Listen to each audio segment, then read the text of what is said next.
We have a trade to announce. Montreal Canadiens have made another big trade, and they one guy off the roster. Matt and I have all the info. Hey, everybody, I'm Rick, and he's Matt. Welcome to Talking Habs, where you get your daily fix of Bleu Blanc Rouge. The Montreal Canadiens have made a trade today with the Calgary Flames, and here's the announcement from the Calgary Flames is this announcement. Montreal receives forward Sean Monahan. Comes Monahan, strung in, score! And the 2025 first-round pick from Calgary. And there's a little asterisk there because there's conditions on that, which we'll get into. Calgary receives future considerations. That guy's he's a pesky guy. I don't know how this guy gets around so much, but Sean Monahan and a first-round pick in 2025, conditional first-round pick for future considerations. Sean Monahan in overtime, and the Flames knock off the Avalanche. Now, Monahan is coming off of a couple of down seasons, actually 3 kind of down seasons, and he's recovering from hip surgery that he had this offseason not too long ago, actually. It's possible that Monahan will be ready to go at camp, but we can't confirm that yet. There's no confirmation on that yet. From what I heard was he could be ready for camp, and he may be as long as sometime in November. Mm-hmm. But gave up nothing to get him. He has let's go over everything here. Here's part of the announcement. General Manager Kent Hughes announced on Thursday that the Canadiens have acquired forward Sean Monahan. He's a center, and I imagine he plays the wing as well. And a conditional first-round pick, and that's really important. Wait till you see the conditions in 2025 from the Calgary Flames in exchange for future considerations. Seems like a team's got at least one of those guys. Monahan, 27, previously spent his entire 9-year NHL career with Calgary, serving as an alternate captain since the 2015-16 campaign. He's from Brampton, Ontario, and he has 462 points in 56 regular season games. That's dyslexia? No. And won 50.5% of his faceoffs. So this is a really good thing. He's good in the dot, because you got to think Christian Dvorak's got to be on the block now, right? Yeah, I mean he'd have to be. He's the odd man out, really. And so if you're bringing in a guy that's going to push Dvorak out, you want this guy to be good in the dot like Dvorak is. Mm-hmm. So that's really important there. He is a 3-time 30-goal scorer. He enjoyed his most productive season in 2018-19, where he had 34 goals, 48 assists, for 82 points in 78 games. So if he can possibly reach that again, I don't think he will, but there's that potential. 21 points in 30 playoff appearances. He's 6'2", 200. I saw 202 pounds somewhere else today, so we'll go with that. Was the 6th overall pick of the Flames in 2013. And he played his junior hockey in Ottawa. Montreal gets Calgary's first-round pick in 2025. So I've said this time, but it's loaded with conditions, and that's why I keep repeating it.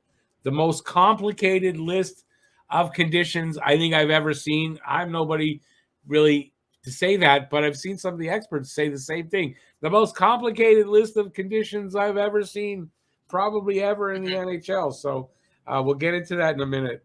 When you see it, it'll make sense why it took almost the whole day for the trade to be announced. Yes, this is why the trade was announced and then there was no return mentioned. And one of the reasons was, I don't think that they couldn't decide on that as future considerations, but it's because they didn't have all the conditions and they were confusing. So I think the guys announcing it didn't really know. You'll see now because we're going to take a look at it. And that's what delayed the announcement on the return, is what I can gather. So here are the conditions. Be prepared. I'm going to read them and try to figure them out with you as we go along. We've read them a couple of times, and I'm still not 100% sure of what it is, but we're going to get it. So in the event Calgary's own 2024 first-round choice is selection 20 to 32 in the draft, and that's after the draft lottery results, then Montreal shall have the option exercisable until 48 hours prior to the start of the 2024 draft. So they have a long time to make this decision. To exchange a conditional 2025 pick or 2026 first-round choice to become Calgary's own 2024 first-round choice. So they can opt to change the 2025 pick for Calgary's 2024 first-round pick if their pick falls in between 20 or 30 and 32, which, you know what, it probably will. If Florida's 2025 first-round choice transfers to Calgary, pursuant to conditions on an earlier trade. So they've made a trade with Florida, Tkachuk, and there's some conditions there they might receive Florida's first-round pick. So in the event the conditions to trigger Montreal's option, as noted in number 1 above, does occur, or Montreal declines to exercise this option, the following conditions shall prevail. A, if both Calgary's own 2025 first-round choice and Florida's 2025 first-round choice that was previously acquired by Calgary are not in the top 10 selections of the 2025 NHL draft following the draft lottery, then Montreal shall receive the earlier of the two stated choices. So that's the better of the two picks. B, if Calgary's own 2025 first-round choice is a top 10 selection and Florida's 2025 first-round selection is outside the top 10 following the draft lottery results, Montreal shall receive Florida's first-round choice instead of Calgary's, because it'll be the least better of the two. If Florida's 2025 first-round choice does not transfer to Calgary, pursuant to the conditions on an earlier trade, in the event the conditions to trigger Montreal's option, as noted in number 1 above, does occur, or Montreal declines to exercise this option, the following conditions shall prevail. A, if Calgary's own pick in 2025 is not in the top 10 selections of the draft, the 2025 draft, after the draft lottery, Montreal shall receive Calgary's own 2025 first-round choice. And additionally, number 1, if Florida's 2025 first-round choice is not in the top 10 selections of that draft after the draft lottery, and Florida's 2025 first-round choice has been transferred to another club, which means Calgary might have made a trade and traded that pick. They're allowed to do that. And Florida's 2025 first-round draft position is better than Calgary's first-round draft position, then Calgary will transfer their 2025 fourth-round choice to Montreal. So we'll get a first-round pick and a fourth-round pick. So it adds to the return. B, if Calgary's own 2025 first-round choice is a top 10 selection, did I read this already? No. It all sounds the same. Following the draft lottery, Montreal shall receive Calgary's first round choice, subject to the following condition below, and more conditions.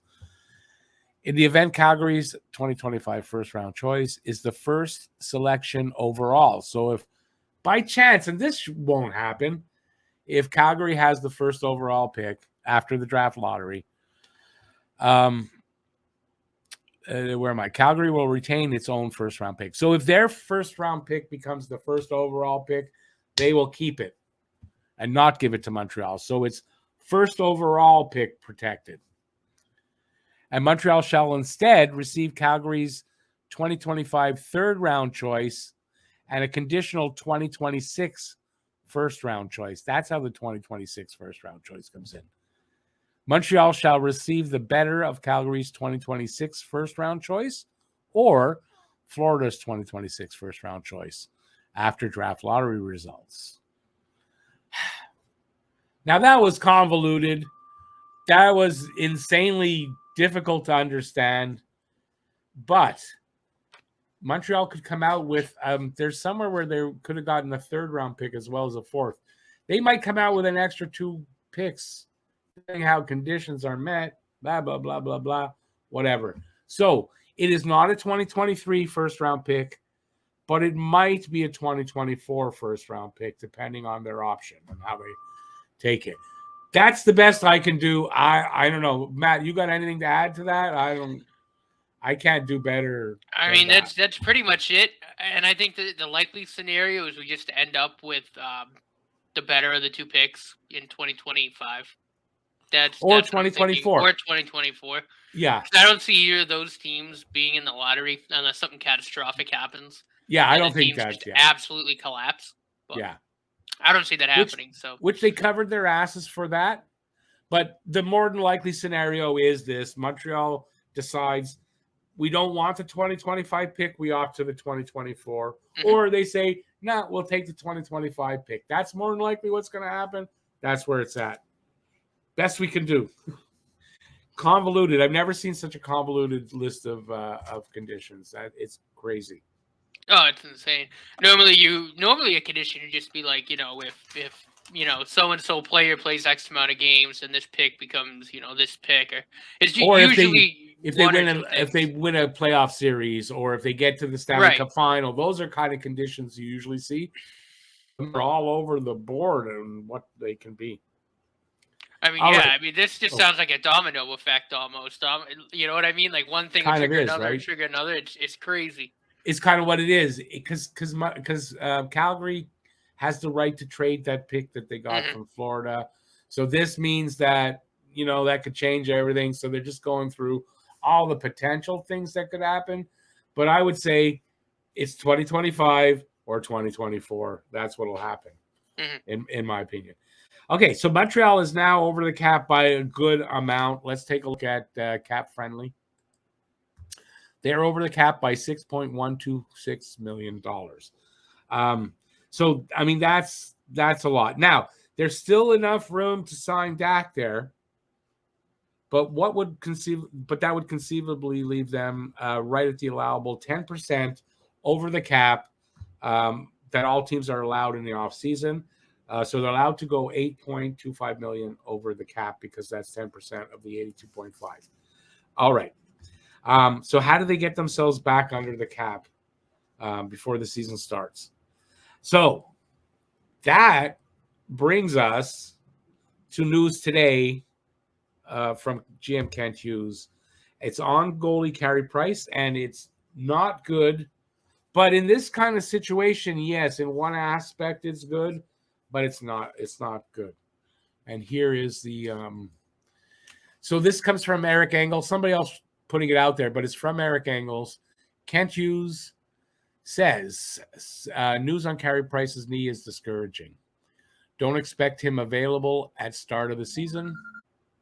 Possibly won't be able to return at all this season. Carey Price again. My goodness, Carey Price's foot. Well, I've seen some unorthodox. What a stop! And then even there was a little bit more that even possibly that this could be the end of the line for Carey Price, which he himself said when he spoke at the end of the season, last season, and he talked about his what he's going through. And he said he doesn't know. It could be literally that could have been his last game that he had played.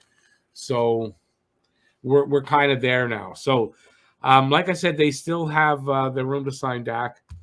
And that would bring him right up to the cap, right? So this is the news today. It's kind of what I've been expecting to hear about Price. As you all know, I said I don't expect Price to start the season. And I said probably midseason till, kind of what he did last year, but it looks like he won't even be able to get that in. So that's just not going to happen. If Montreal gets the news on Price early like this, it's kind of a good thing because they'll be able to put him on the LTIR, which will solve the cap issues. Now, there's the reason they didn't want to put I'll actually say this.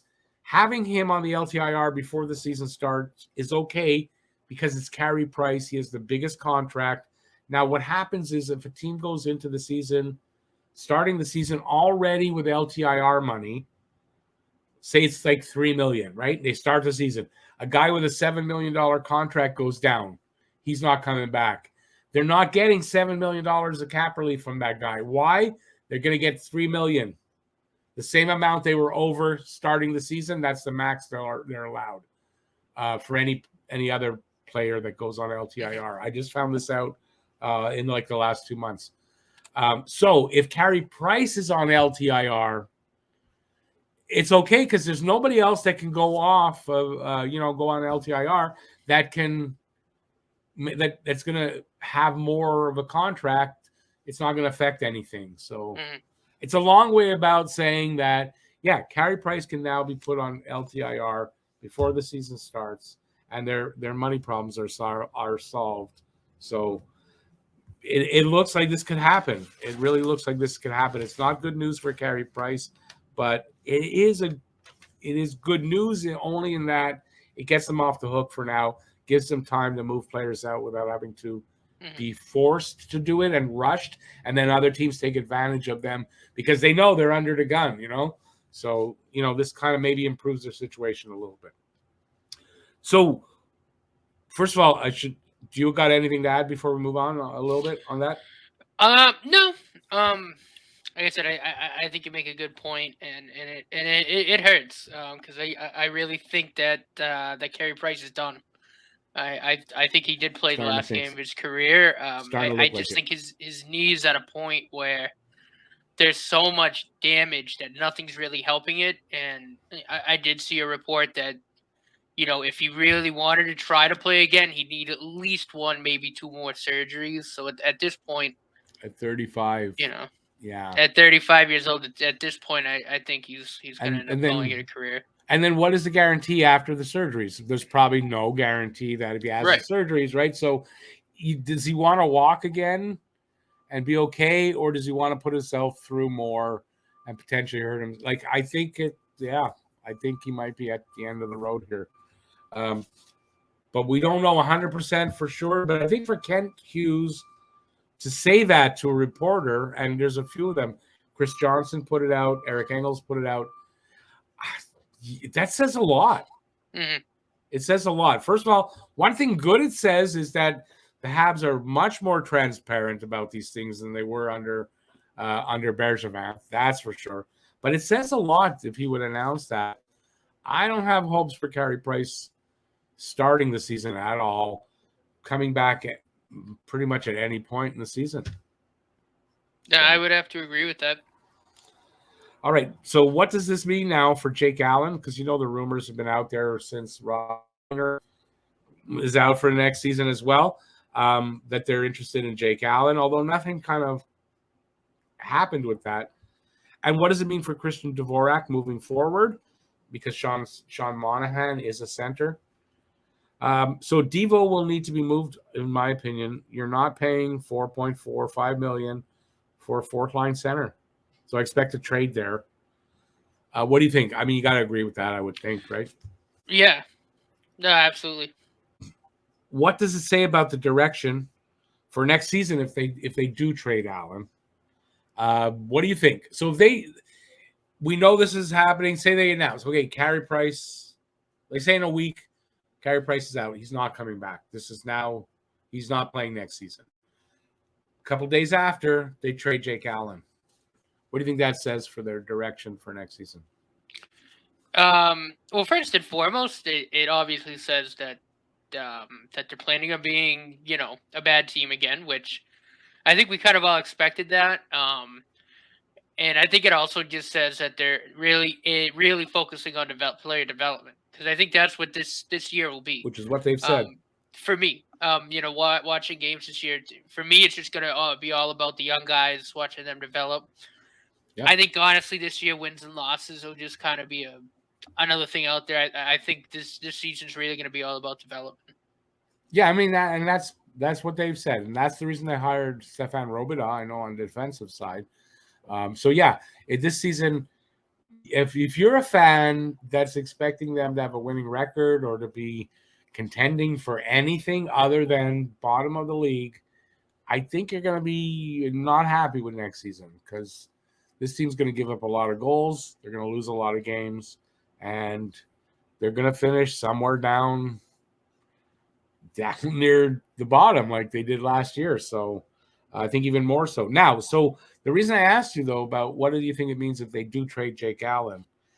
For me, I mean, I think that's if you're looking for a sign of them trying to tank and like almost admitting, yeah, we're tanking to see if we can get number one pick again. I think trading Jake Allen when you know Price is definitely not going to be ready and probably not playing at all, that's how they're going to tank. That's your so anybody wondering, are they tanking? What are they doing? That's your sign of tanking, in my opinion, is trading Jake Allen. And they might do it because goalies right now are, boy, are they ever at a premium. They're going to get, I mean, Jake Allen, literally, if he's on the market, is the best goalie on the market.